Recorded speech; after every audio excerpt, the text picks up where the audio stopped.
வெல்லும் தமிழ் பெண்கள் உட்கார்ந்திருக்கிற ஒவ்வொருத்தரும் நீங்க ஒரு வெல்லும் தமிழ் பெண் தான். எல்லா துறையிலையும் ஒரு துறை கூட விடாம எல்லா துறையிலையும் தமிழ் பெண்கள் அடிச்சு ஆடுறாங்க. எந்த துறை விட முடியும் சொல்லுங்க? எல்லா துறையிலும் அடிச்சு ஆடுறாங்க. எந்த மாநிலமும் அடைய முடியாத பொருளாதார வளர்ச்சியை தமிழ்நாடு கண்டிருக்கு. கிட்டத்தட்ட 11%. சும்மாவா? 11%. இது யாரால சாத்தியம்? உங்களால சாத்தியம். தமிழ் பெண்களால சாத்தியம். தமிழ்நாடு ஒரு வளர்ச்சி அடைந்த மாநிலம் நம்ம சொல்லுவோம். அதுக்கு பின்னால யார் இருக்கான்னு பார்க்கணும். ஆக்சுவலா பின்னால நிறைய பேர் இருக்காங்க. இருந்தாலும் முதுகெலும்பா இருக்கிறது யாரு? தமிழ் பெண்களாகிய நீங்கள் தான். என் சரண் வித்யா, பாப்பா பேர் கனிஷ்கா. நாங்கள் கோயம்புத்தூர்லேருந்து வரோம். பாப்பாவுக்கு வந்து 3 வயசு இருக்கும்போது டாக்டர் கிட்ட போனோம். அவங்க சரியாக பேசலை. செக் பண்ணி பார்க்கும்போது தான் தெரிஞ்சுது காது கேட்கல, 2 காதுமே கேட்கல அப்படிங்கிறது தெரிஞ்சுது. அதுக்கப்புறம் ப்ரைவேட் ஹாஸ்பிட்டலில் தான் நாங்கள் போனோம். அங்கே வந்து இந்த காக்லியர் இம்ப்ளான்ட் சர்ஜரி பண்ணுறதுக்கு வந்து 17 lakhs to 18 lakhs ஆகும் அப்படின்னு சொல்லி சொன்னாங்க. அது பண்ணிவிட்டு 1 year வந்து ஆடிட் வெர்பல் தெரப்பி கொடுக்கணும். அந்த தெரப்பிக்கு 2 lakhக்கு மேலே செலவாகும் அப்படின்னு சொல்லி சொன்னாங்க. அப்படி இருக்கும்போது தான் ஒரு டாக்டர் சொன்னாங்க, இது வந்து கோயம்புத்தூர் ஜிஹெச்சில் வந்து ஃப்ரீயாகவே பண்ணுறாங்க, காப்பீட்டு திட்டத்து மூலிமா பண்ணிக்கலாம், கலைஞர் காப்பீட்டு திட்டத்து மூலிமா நீங்கள் பண்ணிக்கலாம் அப்படின்னு சொல்லி சொன்னாங்க. நாங்கள் அங்கே போனோம். எல்லாமே அவங்க எங்களுக்கு ஃபுல்லாக எல்லாமே சப்போர்ட் பண்ணி கொடுத்தாங்க. ஆடிட் வெர்பல் தெரப்பியும் கொடுத்தாங்க. இன்றைக்கி வந்து கனிஷ்கா நல்லா பேசுகிறாங்க, ஸ்கூலுக்கு போகிறாங்க, நார்மல் ஸ்கூலில் படிக்கிறாங்க. ஒரு சில வார்த்தைகள் பேசுறீங்களா? will you say hi to everybody? சொல்லுங்க ப்ளீஸ். இப்போ நாங்கள் நல்லா ஸ்கூலுக்கு போகிறேன், நான் நல்லா படிக்கிறேன், சூப்பராக படிக்கிறேன். கோயம்புத்தூரில் ஜிகேஷுக்கும் உங்களுக்கும் ரொம்ப தேங்க்ஸுங்க. ஓ, நீங்க பாட்டு பாடுவீங்கன்னு கேள்விப்பட்டேனே, பாட்டு பாடுவீங்களா? ஆலமரத்தில் விளையாட்டு, அணிலே அணிலே கைத்தட்டு, குக்கு குக்கு குயின் பாட்டு, கொஞ்சம் கிளியே தலையாட்டு, குட்டி குரங்கே வாலாட்டு, சின்ன முயலே மேலே கொட்டு, சிங்க குட்டியே தாளம் தட்டு, எல்லாருக்கிட்ட ஆடிக்கிட்ட ஏழிலோ பாடிக்கிட்ட ஒன்றா கட்ட சேர்ந்துக்கிட்டு ஓடி வாங்க துள்ளிக்கிட்டு, ஓடி வாங்க துள்ளிக்கிட்டு. பெரிய கைத்தட்டல் கனிஷ்காக்காக. எல்லாரும் சேர்ந்த மாதிரி கொடுங்க. come on everybody together. Kanishka, so proud of you தங்கம். என்னுடைய பேர் பூங்கொடி. என் ஊர் வந்து கொடகரை. நாங்கள் வந்து மலைவாழ் மக்கள். நான் 8ஆம் கிளாஸ் வரை படிச்சிருக்கேன். எனக்கு வந்து 23ல் ஸ்ட்ரோக் ஆகிடுச்சு. என்னால் படுத்து படிக்கதா இருந்தேன். என்னால் எழக்கூட நிற்க முடியல, எழ முடியல, உட்கார முடியல, ஒன்றுக்கு போக கூட என்னால் முடியாமல் இருந்தது. அப்புறம் எங்கள் வீட்டில் உள்ளவங்க எல்லோரும் ரொம்ப கஷ்டப்பட்டாங்க. எங்கள் வீட்டுக்காரரு, எங்கள் மாமனார், எங்கள் அத்தை எல்லாரும் கஷ்டப்பட்டாங்க. என் மருமக இப்படி ஆயிட்டாள், எப்படி இப்படி பண்ணுறது அப்படின்னு சொல்லிட்டு ரொம்ப அழுந்துட்டு இருந்தாங்க. அப்போ அந்த நிமிஷத்தில் வந்து மக்களை தேடி மருத்துவம் அந்த ஸ்கீம்லேருந்து ஒரு சார், சூர்யா சார்ன்றவங்க வந்தாங்க. வந்து நீ வாழ்க்கையை உன் கையில் தராமா, நீ எதுக்கும் பயப்படாத அப்படின்னு சொல்லி என் கூட பேசினாங்க. என் குடும்பத்துக்கிட்ட பேசினாங்க. பேசி அப்புறம் எனக்காக கைக்கான பயிற்சியும் கொடுத்தாங்க, காலுக்கான பயிற்சியும் கொடுத்தாங்க. இப்போ அந்த மாதிரி செஞ்சனால இப்போ என் வாழ்க்கையே மாறிடுச்சு. இப்போ நான் நல்லா நடக்க ஆரம்பிச்சிட்டேன். இப்போ நான் நல்ல நிலைமையில வந்துட்டேன். என் குடும்பமே நல்லா இருக்குது. என் வாழ்க்கையை இப்போ என் கையில் வந்து மறிக்குது. ரொம்ப சந்தோஷமாக இருக்குது. இந்த மேடையில் நிற்கிறதுக்கு நான் ரொம்ப பெருமைப்படுத்துகிறேன். ரொம்ப பெருமையாக இருக்குது. ரொம்ப ரொம்ப சந்தோஷமாக இருக்குது. உங்கள் எல்லாரையும் மாதிரியும் நானும் தான். தமிழ்நாட்டு வந்து ஒரு வாழ வைக்கும் பூமி. நான் பிறந்து வளர்ந்தது மும்பை. ஆனாலும் எனக்கு எல்லாமே கிடைச்சது தமிழ்நாட்டில் தான். ரொம்ப அழகான பூமி நம்ம பூமி. ரொம்ப பாதுகாப்பான ஒரு பூமி. நம்ம எல்லா பெண்களுக்கும் தன்னம்பிக்கை கொடுக்குற ஒரு பூமி இல்லையா? ஒரு பெண்ணா நம்ம பிறந்தாலும் ஜெயிச்சிட்டோம் இல்லையா? நமக்குள்ள ஒரு சாதனைகள் செய்யக்கூடிய அவ்வளோ நமக்குள்ள வந்து ஒரு ஸ்டாமினா இருக்குது, ஒரு எனர்ஜி இருக்குது, நமக்குள்ள அவ்வளோ ஒரு கான்ஃபிடென்ஸ் இருக்குது. அண்ட் தமிழ்நாடு கவர்மெண்ட் மூலமாக நமக்கு எவ்வளவோ அழகான திட்டங்கள், நம் பெண்களுக்காக அவ்வளோ திட்டங்கள் பண்ணியிருக்காங்க, பண்ணிட்டு தான் இருக்கிறாங்க, இனிமேல் நிறைய பண்ண போகிறாங்க. அதுக்கு எல்லாமும் நாம் நன்றி சொல்லணும். இந்த வெல்லும் தமிழ் பெண்களை இந்த மேடையில் பார்க்குறப்ப, ஒவ்வொருத்தருடைய கதையை கேட்குறப்ப நிஜமாவே அவ்வளோ கண்கலங்கிற ஒரு சம்பவமாக இருக்குது. முதல்ல அந்த குழந்தை பாட ஆரம்பிக்கிறப்பவே என் கண்ணெலாம் கலங்கிடுச்சு. எவ்வளோ பெரிய வெற்றி! மலைக்காட்டில் போய் ஃபிசியோதெரப்பி பண்ண டாக்டர், பிரசவம் பார்த்த அந்த டாக்டர், இதெல்லாம் ஒரு தமிழ்நாட்டினுடைய அரிதிலும் அரிதான ஒரு சாதனை. இந்த பெண்களை எல்லாரையும் மேடையில் பார்க்குறப்ப ரொம்ப மகிழ்ச்சியாக இருக்குது. திராவிடம் என்கிற தத்துவம், பெரியார் கொண்டு வந்த தத்துவம் மட்டும்தான் தமிழகத்தில் பெண்கள் விடுதலைக்கான முதல் கல்லை எடுத்து வைக்கிறது.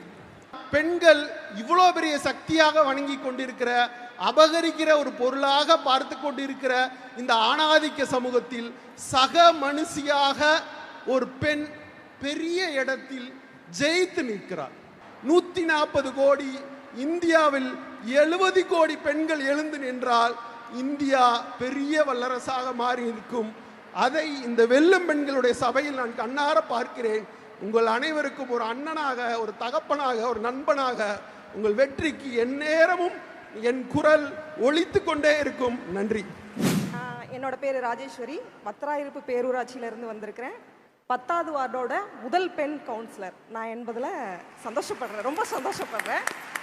அந்த வெற்றி கிடைக்கும் போது எனக்கு அப்படி ஒரு ஆனந்தமாக இருந்தது. என்ன சொல்கிறது, வெளியில் வெற்றி வேட்பாளர் ராஜேஸ்வரி அப்படின்னு சொல்லும்போது வெளியில் படியை விட்டு கீழே இறங்கும்போது போலீஸ் கார்டு வந்து, இல்லை மேடம் உங்களை நாங்கள் தனியாக அனுப்ப முடியாது மேடம்னு சொன்னாங்க. நான் ஒரு 12ஆம் வகுப்பு வரைக்கும் தான் படிச்சிருக்கிறேன். என்னை மேடம்னு சொன்னது ஒரு புதுசாக ஒரு எக்ஸ்பீரியன்ஸ்.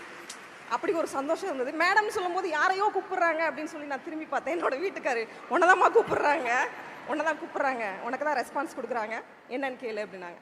மேடம் உங்களை நாங்கள் தான் உங்கள் இருப்பிடம் வரைக்கும் கொண்டு போய் விடுவோம், நீங்கள் எங்களோட தான் வரணும் அப்படின்றத அவங்க சொன்னாங்க. எங்கள் அப்பா எக்ஸ் சர்வீஸ்மேன், அவரோட பொண்ணாக தான் என்ன சொல்லியிருக்கிறாங்க. இப்போ எங்கள் அப்பாவை 10வது வார்டோட கவுன்சிலரோட அப்பா அப்படின்னு இப்போ எங்கள் அப்பாவை அடையாளப்படுத்திக்கிட்டு இருக்காங்க. என்னோட அப்பாவை அவர் அடையாளப்படுத்திக்கிட்டு இருக்கிறாங்க. என் பொண்ணுங்க போனாலுமே, எங்கேயாவது போயிட்டு இருந்தாலுமே, கவுன்சிலரோட பொண்ணு போகுதுங்க, 2 பேர் போகிறாங்க பாருங்க அப்படின்னு தான் சொல்லுவாங்க. அது எனக்கு ரொம்ப பெருமையாக இருக்குது. இது எனக்கு வித்தியாசமான அனுபவமாகவும் இருக்குது. கன்னியாகுமரி மாவட்டத்திலிருந்து ஒரு சின்ன குட்டி கிராமம் ராஜாவூர் என்ற இடத்திலிருந்து வளர்ந்து அங்கே ஒரு அரசு மேல்நிலை பள்ளியில் தமிழ் மீடியத்தில் படித்துவிட்டு 1982 டெல்லி இராணுவ செவிலியர் பயிற்சி பள்ளியில் படித்து இன்று இந்த மேஜர் ஜெனரல் உதவி வந்ததற்கு காரணம் எனது மண், எனது தமிழ்நாடு. அன்று படித்து தந்த எனது ஆசிரியர்களுக்கு எனது நன்றியை தெரிவித்துக் கொள்கிறேன். தமிழ் மீடியத்தில் படித்தவள், ஹிந்தி தெரியாது, இங்கிலீஷ் தெரியாது. அந்த ஒரு லாங்குவேஜை வைத்தே நான் கஷ்டப்பட்டு படித்து 2023 மேஜர் ஜெனரலாக பதவியேற்றேன் சென்னை இராணுவ தலைமையகத்தில். அந்த மேஜர் ஜெனரல் பதவி ஏற்றதை இராணுவ ஊடகம் ட்விட்டரில் பதிவு செய்த உடனே நமது மாண்புமிகு முதல்வர் எனக்கு வாழ்த்து தெரிவித்தார்கள். பாரதிதாசனுடைய வழிகளை சொல்லி என்னை வாழ்த்து தெரிவித்த உடனே பத்திரிகையாளர்கள், ஊடகங்கள் எல்லாருக்கும் தெரிந்துவிட்டது. அதன் மூலமாகத்தான் நான் இந்த வெளிச்சத்திற்கு வந்தேன் தவிர அதனால் வேறு யாராலும் என்ன யார் மேஜர் ஜெனரல் டெலஸ் ஃப்ளோரான்னு யாருக்கும் தெரியாது. முக்கியமாக எனக்கு தெரியும், அனைத்து மகளிர்கள் அங்கே இருக்கும் அனைத்து மகளிர்களுக்கும் சவால்களை எதிர்த்து கொள்ளக்கூடிய சக்தி உங்களுக்கு உண்டு. அதற்கு நமது முதல்வர் நிறைய வைத்திருக்கிறார்கள். நான் வந்து டாக்டர் ராஜேஸ்வரி, கவர்மெண்ட் ராஜீவ் காந்தி ஹாஸ்பிட்டலில் வந்து பிளாஸ்டிக் சர்ஜரியில் வந்து ஹெச்ஓடியாக வந்து இருக்கேன். செப்டம்பர் 26 ஒரு 28 இயர்ஸ் ஓல்டு ஒரு பீகார் பேஷண்ட்டு, ஹி மெட் an accident, train traffic accident. Morning 8 o'clock ட்ரெயின்லேருந்து கீழே விழுந்து 2 கையும் துண்டிக்கப்பட்ட நிலைமையில் அவர் வராரு. அவர் வரும்போது அந்த இடது தோள்பட்டை கீழே வந்து அந்த கை மொத்தமாக துண்டாயிடுச்சு. வலது கை டோட்டலாக வந்து நசுங்கி போன நிலைமையில் அவர் வந்தார். ஜென்ரலாக என்னென்னா க்ளீன் கட்டாக இருக்கிறப்போ நாங்கள் வந்து டிட்டாச் ஆன அந்த லிம்பையே அதோடைய பொறுத்துறதுக்கு ட்ரை பண்ணுவோம். பட் இந்த சம்டைம்ஸ் என்னென்னா 2 கையுமே ஃபுல்லாக செதஞ்சு போன நிலைமையில் வருவாங்க. No other option other than going for transplant. ஒரு மற்றவங்கள்ட்ட இருந்து கெடாவர் டோனர்கிட்ட இருந்து நம்ம டிரான்ஸ்பிளான்ட் பண்ணணும். பட் இந்த பர்டிகுலர் பேஷண்ட்டுக்கு அந்த லிம்பு வந்து நல்லா இருக்குது, பட் டிட்டாச் ஆகிடுச்சு டோட்டலாக. வலது கை நசுங்கி போன நிலமையில இருக்குது. ஸோ எங்களுடைய கான்செப்ட் பிளாஸ்டிக் சர்ஜரியில் வந்து அந்த ஸ்பேர் பார்ட் சர்ஜரின்ற ஒரு கான்செப்ட் எங்களுக்கு உண்டு. ஸோ எந்த ஒரு பகுதியும் வந்து அது யூஸ் ஆகும் அப்படின்ற மாதிரி இருந்தால் அதை நாங்கள் வேஸ்ட் பண்ண மாட்டோம். எங்களுடைய டீமில் வந்து மொத்தமே ஃபீமேல்ஸ் தான், அண்ட் அனஸ்தட்டிஸ்ட் ஆல்சோ வந்து female. So 8 doctors we started the work and we completed the work. Marathon surgery it was going nearly 9 hours ஆச்சு இந்த சர்ஜரி பண்ணுறதுக்கு. இதில் என்ன அப்படின்ற மாதிரி இருந்ததுன்னா, நம்ம வந்து இந்த கையினுடைய 2 artery, 3 vein and 3 nerve and lot of tendons, bone எல்லாத்தையுமே ரெஸ்டோர் பண்ணணும். அதுக்கப்புறம் அது லைவ் ஆகணும். அதோ அந்த மாதிரி பண்ணி அவர் வந்து ரெக்கவரி ஆகி அதுக்கப்புறம் வந்து அவங்களுடைய பேரண்ட்ஸையும் வந்து நம்ம வந்து ரயில்வே போலீஸ் வந்து இன்ஃபார்ம் பண்ணி அவங்கள வர வச்சிட்டாங்க. இதில் பெஸ்ட் திங் என்னென்னா, our healthcare system cannot be beaten by any healthcare system of any states, because என்னதான் நான் சர்ஜனாக இருந்தாலுமே வந்து without any facility I cannot operate. So unless the infrastructure is provided by the government and we have a good setup in the government hospital, then only we can proceed. அதுக்கு வந்து it's a really wholeheartedly we are thanking our CM sir and Deputy CM sir and the entire team. ஒரு விஷயம் சொல்லணும்னா, தமிழ்நாட்டில் மட்டும்தான் நாடு, இனம், மொழி பேதமே இல்லாமல் ஒரு கவர்மெண்ட் ஹாஸ்பிட்டலில் ஒரு எக்ஸ்ட்ராடினரி ஒர்க் பண்ண முடியும்னா, நம்ம கவர்மெண்ட் ஹாஸ்பிட்டலில் தமிழ்நாட்டில் மட்டும்தான் சாத்தியமாகும் அப்படின்ற சொல்கிறதுல எனக்கு நான் ரொம்ப பெருமைப்படுறேன். பேஷண்ட்டு சூரியன் உதயம் ஆகும்போது கீழே விழுந்துட்டார். அவர் ஹாஸ்பிட்டலுக்கு கொண்டு வந்து ரெசசிட்டேட் பண்ணி சூரியன் உச்சியில் இருக்கும்போது 2 o'clock இருக்கும்னு நினைக்கிறேன், வி ஸ்டார்டட் த ஒர்க். சூரியன் தூங்க போயிடுச்சு. 11 o'clock we completed the surgery. After அவர் சூரியன் உதயம் ஆகும்போது அவர் எக்ஸ்ட்ரிபேட் ஆனார். அப்போ அவர் கையில் இருந்தது. வணக்கம், என் பேர் ஜனனி. ராமநாதபுரம் டிஸ்ட்ரிக்ட்லேருந்து அஞ்சுக்கோட்டைன்னு ஒரு சின்ன கிராமத்துலேருந்து தான் வந்திருக்கேன். அப்பா விவசாயம், அம்மா விவசாயம். நாங்கள் 3 பொண்ணுனாலே எங்கள் ஊரில் வந்து ஒரு மாதிரி தப்பாக தான் பேசுவாங்க. ஏன்னா 3 பொண்ணு எப்படி கல்யாணம் பண்ணி கொடுப்பெல்லாம் பேசியிருக்காங்க. நான் காலேஜ் போகும்போதெல்லாம் பேசியிருக்காங்க. ஆனால் அதையும் தாண்டி நாங்கள் 3 பேரும் நல்லா படித்து நல்ல நிலைமைக்கு வரணும்னு எங்கள் அம்மா அப்பாட்ட வாக்கு கொடுத்துருக்கோம். அதே மாதிரி எங்கள் அக்காவுக்கு இப்போ மேரேஜ் ஆக போகிறதுனால வீட்டில் இருக்காங்க, வேலை பார்க்க முடியல. இப்போ நான் ஒரு ஆள் தான் வேலை பார்த்து எங்கள் வீட்டில் குடும்பத்தை பார்த்துட்ருக்கேன். மழை பெஞ்சா கூட எங்கள் அப்பா தூங்க மாட்டாங்க, எந்திரிச்சு தான் உட்காந்துருப்பாங்க. ஏன்னா எப்போ வேணால் வீடு இடிச்சு விழுவோம். இப்போ நான் ஒரு ஆள் எங்கள் அப்பா அம்மா நல்லபடியாக பார்த்துக்கணும். அதுக்கப்புறம் தான் வெற்றி நிச்சயம் மூலம் நான் படிச்சுட்டு இருக்கும் போது வேலை நிறைய வாட்டி தேடிட்டு இருக்கும் போது வெற்றி நிச்சயம் மூலமாக எனக்கு எம்ப்ராய்டரி ஜுவல் கம்பெனிலேருந்து எனக்கு ஒரு அப்ளிகேஷன் போட்டு அங்கேருந்து எனக்கு கால் பண்ணி ஹாஸ்டல் ஃப்ரீ, உங்களுக்கு இன்டர்வியூ நடக்கும் போது எனக்கு எல்லாமே சொல்லிட்டாங்க. ஹாஸ்டலும் ஃப்ரீயாக இருக்கும், சாப்பாடு ஃப்ரீ, அங்கேயே எனக்கு ட்ரைனிங் கொடுத்து அங்கேயே எனக்கு நல்லபடியாக கற்றுக் கொடுத்து எனக்கு ஸ்காலர்ஷிப்பும் கொடுத்து நல்லபடியாக சம்பளமும் கொடுத்து அங்கேயே என்னை வேலைக்கு சேர்த்துருக்காங்க. எம்ப்ராய்டுக்கும் வெற்றி நிச்சயத்துக்கும் ரொம்ப மனமார்ந்த நன்றி சொல்லிக்கிறேன். இவங்களுடைய சாதனையெல்லாம் பார்க்கல ரொம்ப எனக்கு வியப்பாக இருக்குது. நான் உங்களுக்கு முன்னாடி நிற்கும் போது கொஞ்சம் உயரமாக இருக்கிறதுனால உயரமாக தெரிகிறேன். இல்லாட்டி உங்களுடைய சாதனைக்கு முன்னாடி நான் இவ்வளோதான்.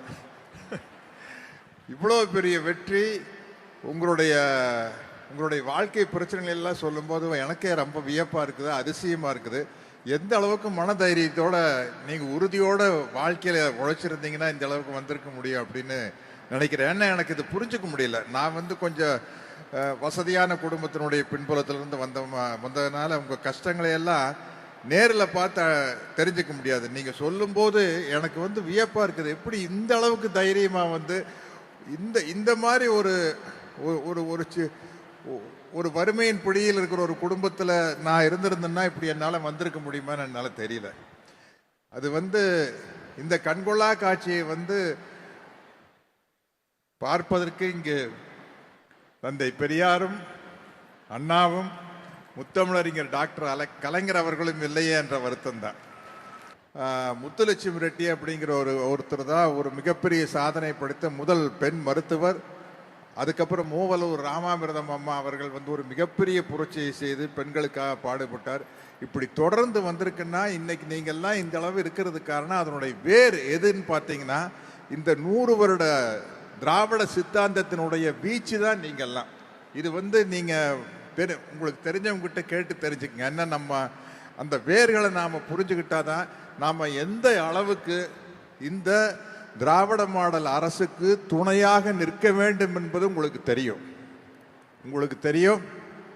எதை பார்த்தும் ஏமாந்து விடாதீர்கள், சாதனைகளின் பக்கம் நில்லுங்கள் என்று கூறி என்னுடைய உரையை முடிக்கிறேன். நன்றி, வணக்கம்.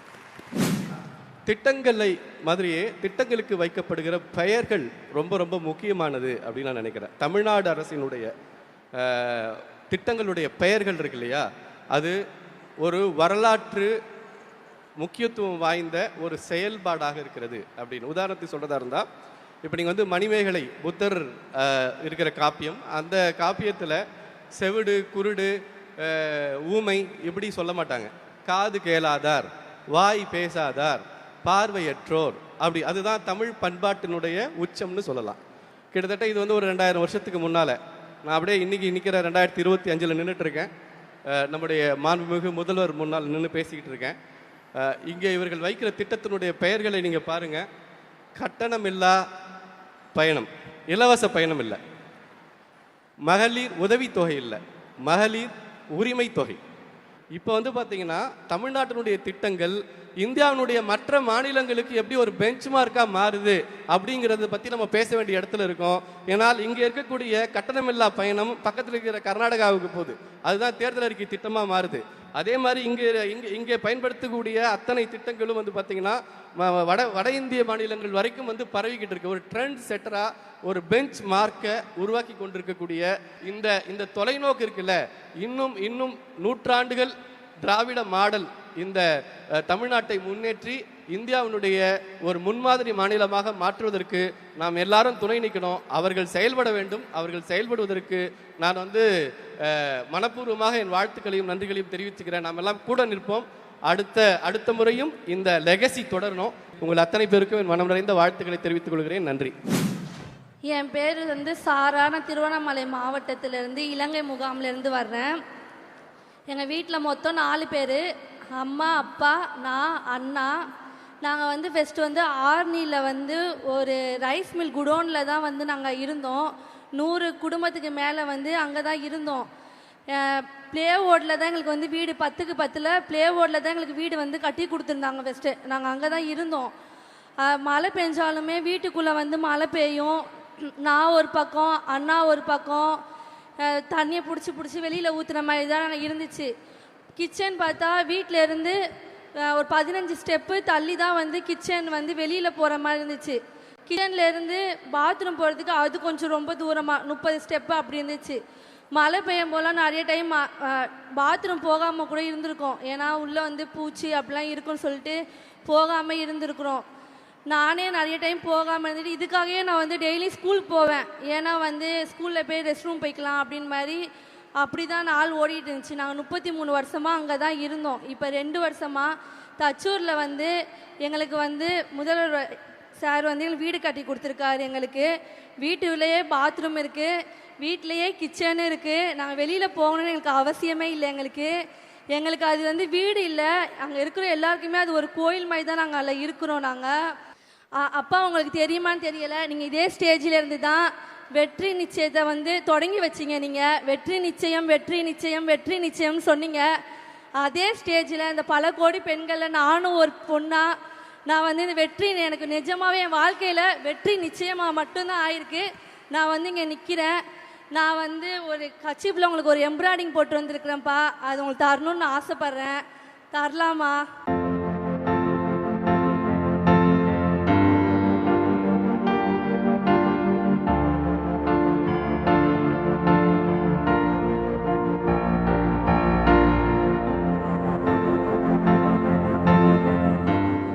நான் மசாலா பொருட்கள் பிஸ்னஸ் பண்ணிகிட்ருக்கேன். இப்போ நான் ஒரு கொள்முதல் பண்ணணுன்னா நான் சேலம் டவுனுக்கு தான் வரணும். அங்கே நான் எங்கள் ஊர் மகடஞ்சாவடியிலேருந்து சேலம் வரத்துக்கு ஒரு 20 ரூபா சார்ஜ் இருக்கும். மறுபடியும் அங்கேருந்து லீ பஜார் போய் சரக்கு வாங்கணும். ஒவ்வொரு முறையும் நான் கொள்முதல் பண்ணக்குள்ளே எனக்கு பஸ் ஃபேர் அதிகமாகிட்டு இருந்தது. அப்போ டெய்லி ஒரு நாளைக்கு 200 300 மீதி ஆகிற அளவுக்கு வந்து எனக்கு வந்து பஸ் ஃபேர் வந்து மீதி ஆகும். அதை வச்சு நான் வந்து சேமிப்பு வந்து தொடங்கலான்னு பார்த்தேன். அப்போ வந்து தான் எனக்கு வந்து எங்கள் அப்பா சொல்லி கொடுத்த ஞாபகம் இருந்தது. டெய்லி நம்ம வந்து ப்ரீ பஸ்ஸில் போகிற அந்த காசை வந்து டெய்லி சேமிப்பு பண்ணணும் அப்படின்னு சொல்லி எனக்கு வந்து அப்புறம் அதை ஞாபகம் வச்சு நான் டெய்லி வந்து என்னுடைய பிஸ்னஸுக்கு பண்ணுற செலவு வந்து அந்த பஸ் ஃபேர் பண்ணுறதை வந்து டெய்லி உண்டியலில் வந்து நான் வந்து சேமிப்பு பழக்கத்தை வந்து ஆரம்பித்தேன். அந்த சேமிப்பு பழக்கம் வந்து என்னுடைய குடும்பத்துக்கும் கற்றுக் கொடுத்தேன், என்னுடைய குழு உறுப்பினர்களுக்கும் கற்றுக் கொடுத்தேன். அதை வச்சு அந்த சேமிப்பு பழக்கம் வந்து இன்னும் என்னை பார்த்து இன்னும் நிறைய பேர் கற்றுக்கணும். இந்த விடியல் பயணத்தில் அதிகமாக வந்து நான் பயனடைஞ்சிருக்கிறேன். அதை வந்து எனக்கு தந்தமைக்கு முதலமைச்சர் அவர்களுக்கு நன்றி தெரிவிச்சுக்கிறேன். 4 ஆண்டு காலமாக ஒரு முதல்வர் எளிமையான குடும்பத்தில் இருக்கின்ற, முன்னேற்றம் இல்லாத, பொருளாதார ரீதியில் பின்தங்கி இருக்கின்ற ஒவ்வொரு பெண்ணின் 2 கரங்களையும் பற்றி கொண்டு சொல்கிறார், உங்களுக்கு நான் இருக்கிறேன், உங்களுக்காக நான் 1000 ரூபாய் தருகிறேன். இங்கே சொன்னது போல ஒரு 1000 என்ன செய்துவிட முடியும் அப்படி என்பது அல்ல. அவர்களுக்காக ஒரு 1000 ரூபாய் தருவதற்காக ஒரு அரசு இருக்கிறது. உங்கள் அப்பாவுடைய சம்பாத்தியத்திலோ இல்லை உங்களுடைய மகனுடைய வருமானத்திலேயோ அல்ல, உங்களுக்காக உங்களுடைய உரிமை தொகையை நாங்கள் கொடுத்து கொண்டிருக்கிறோம், நீங்கள் அதை வைத்து எது வேண்டுமானாலும் செய்து கொள்ளலாம் என்று 2 கரங்களும் ஒவ்வொரு மாதமும் பற்றி கொண்டு நமது முதல்வர் அவர்கள் தந்து கொண்டிருக்கிறார்கள். பெண்கள் முன்னேற்றத்திற்காக பாடுபட்டு கொண்டிருக்கும் இங்கே அனைவருக்கும் முக்கியமாக நமது முதலமைச்சர் மு.க. ஸ்டாலின் அவர்களுக்கும் நமது துணை முதலமைச்சர் உதயநிதி ஸ்டாலின் அவர்களுக்கும் நன்றி பாராட்டி கொண்டு வாழ்த்துக்களை சொல்லிக்கொண்டு முன்னேறுவோம். தைரியமாக இருங்க. இங்கே வந்துட்டீங்க இல்லையா, எப்போவுமே தைரியமாக தான் இருக்கிறது தான் பெண்கள். ஆனால் அவங்களுக்கு நம்ம கூட கைப்பற்றி கொண்டு போவதற்கு இருக்காங்கன்னு சொன்னால் இன்னும் தைரியமாக முன்னேறிடுவாங்க. வாழ்த்துக்கள், எல்லோருக்கும் வாழ்த்துக்கள். உலகத்திற்கே முன்மாதிரியாக ஒன்றிணைந்த சோவியத் யூனியன் தான் முதலில் பெண்களுக்கான வாக்குரிமை, சொத்துரிமை, திருமண உரிமை அனைத்தையும் உறுதிப்படுத்தின ஒரு அரசு. ஸோ அந்த அரசின் நீட்சியாகவும் இன்றைக்கு தோழர் ஸ்டாலின் இருக்கிறார். அதனால் கருப்பு, சிவப்பு, நீலம் இந்த 3ம் ஒருங்கிணைந்த மிகப்பெரிய ஒரு தத்துவார்த்த தளத்தை இந்தியாவிற்கே முன்மாதிரியாக இன்றைக்கு ஸ்டாலின் தோழர் உருவாக்கி இருக்கிறாரு. அதனுடைய வெளிப்பாடுகள் தான் இந்த திட்டங்கள். தந்தை பெரியார்கிட்ட போய் ஒரு முறை, நீங்கள் பெண்ணுரிமை பற்றி பேசுகிறீங்களே, பெண்களுக்கு என்னெல்லாம் உரிமை கொடுக்கணும்னு ஒருத்தர் கேட்டார்.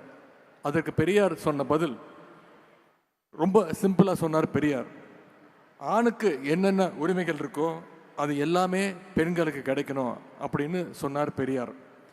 பெண் அடிமைத்தனம் ஒழியணும்னா 2 விஷயங்கள் முதல்ல நடக்கணும்னு சொன்னார் பெரியார். ஒன்று, பெண்களுக்கு சொத்துல சம உரிமை வேணும். இன்னொன்று, பெண்களுக்கு கல்வியும் வேலையும் கிடைக்கணும்னு சொன்னார். இந்த 2ஐயும் செய்து காட்டிய பெருமை கழக அரசிற்கு உண்டு. 1989 இந்தியாவிலேயே பெண்களுக்கு குடும்ப சொத்துல சம உரிமை உண்டுன்னு சட்டம் கொண்டு வந்தவர் முத்தமிழறிஞர் டாக்டர் கலைஞர் அவர்கள்.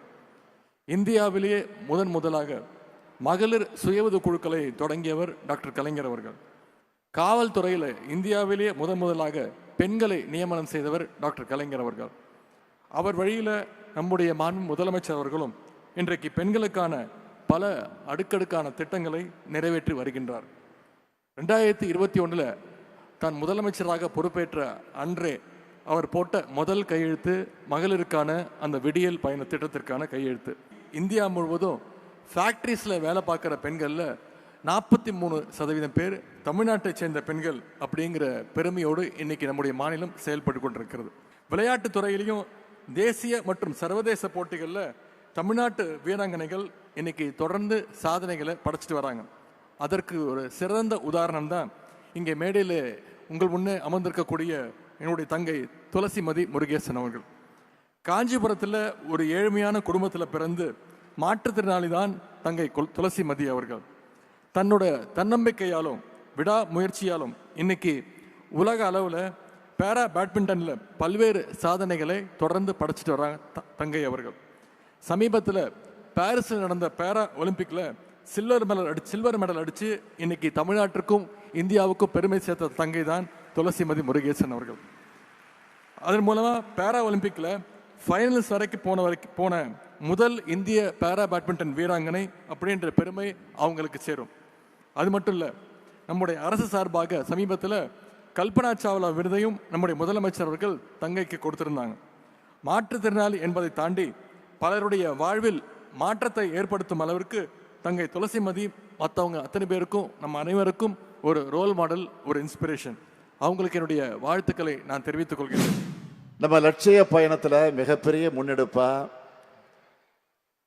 வரலாற்றை திருத்தி எழுதும் திட்டமா அமைஞ்சிருக்கிறது தான் கலைஞர் மகளிர் உரிமை திட்டம்.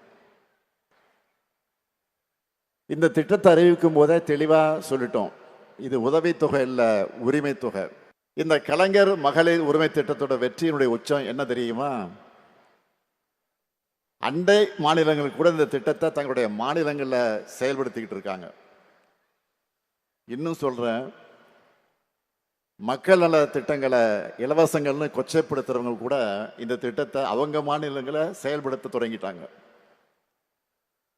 மத்திய பிரதேசம், மகாராஷ்டிரம், சத்தீஸ்கர், ஒடிசா, புதுச்சேரி, அது மட்டுமல்ல இப்போ கர்நாடகா, ஜார்க்கண்ட், இமாச்சல பிரதேஷ், மேற்கு வங்கம், சிக்கிம் என 10 மாநிலங்களில் உரிமை தொகை. மகளிர் மறுமலர்ச்சிக்கான திட்டமா உயர்ந்து நிற்குது. இந்த பாராட்டுக்களை எல்லாம் தலையில ஏற்றிக்காம நெஞ்சில ஏந்தி தந்தை பெரியார், பேரறிஞர் அண்ணா, தலைவர் கலைஞர் ஆகியோர் வழங்கி இருக்கக்கூடிய உணர்வோடு சொல்றேன், இந்த 1000 ரூபாய் என்பது ஒரு தொடக்கம் மட்டும்தான். 10 ஆண்டுகள் பாழ்படுத்தப்பட்ட தமிழ்நாட்டோட வளர்ச்சியை மீட்டெடுத்து வரலாற்றிலே இல்லாத அளவுக்கு, இந்தியாவிலே எந்த மாநிலமும் சாதிக்காத அளவுக்கு பொருளாதாரம் வளர்ச்சி அடையும். 16 விழுக்காடு ஜிஎஸ்டிபி வளர்ச்சியும் நம்ம திராவிட மாடல் அரசு சாத்தியப்படுத்தி இருக்கு. விடுபட்ட மகளிரும் விண்ணப்பிக்கலான்னு அறிவிச்சு 16,94,339 பேருக்கு அக்கௌண்ட்ல 1000 ரூபாய் போட்டுட்டோம். இனிமே தமிழ்நாட்டில் இருக்கிற 1,30,69,831 சகோதரிகளுக்கு 1000 ரூபாய் மாசம் தொடர்ந்து கிடைக்கும். தலைநிபரும் தமிழ்நாட்டில் பெண்கள் உயர்ந்து நடைபோட நிச்சயம் உரிமை தொகையும் உயரும், பெண்களுடைய உரிமையும் உயரும். உறுதியாக சொல்றேன், எதிர்காலத்தில் வரலாற்று ஆசிரியர்கள் வரலாற்று எழுதும் பொழுது மகளிர் முன்னேற்றத்தினுடைய புதிய அத்தியாயத்தை ஸ்டாலினுடைய திராவிட மாடல் ஆட்சியில தொடங்குச்சுன்னு தான் எழுதுவாங்க. உடனுக்குடன் செய்திகளை தெரிந்து கொள்ள சன் நியூஸ் பெல் ஐகானை கிளிக் பண்ணுங்க.